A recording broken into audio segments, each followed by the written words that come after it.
Bank rate అంటే ఏంది?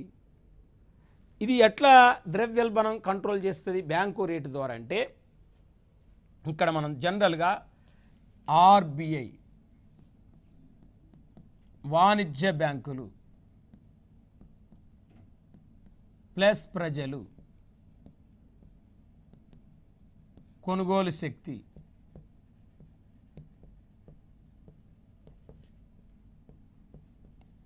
ధరలు ఇలా ఉంటుంది.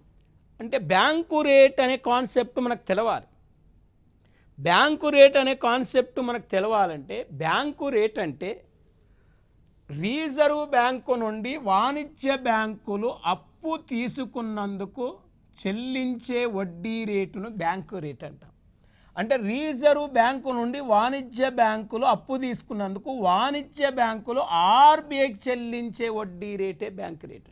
రిజర్వ్ బ్యాంకు నుండి వాణిజ్య బ్యాంకులు అప్పు తీసుకుంటే అంటున్నాం, తీసుకున్నందుకు వాణిజ్య బ్యాంకులు రిజర్వ్ బ్యాంకు చెల్లించే వడ్డీ రేటు బ్యాంకు రేటు అని చెప్తున్నాం.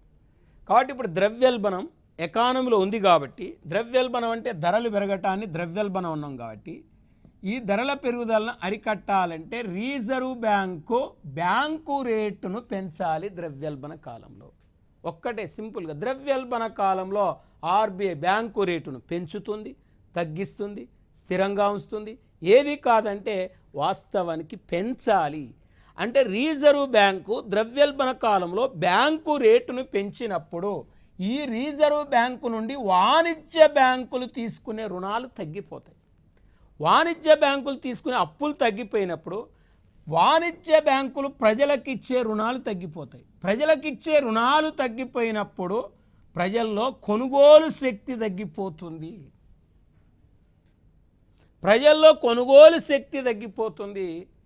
కొనుగోలు శక్తి తగ్గినప్పుడు ఎకానమీలో ధరలు తగ్గిపోతాయి. ఆ విధంగా బ్యాంకు రేటును రిజర్వ్ బ్యాంక్ ఆఫ్ ఇండియా ద్రవ్యోల్బణ కాలంలో పెంచుతుంది.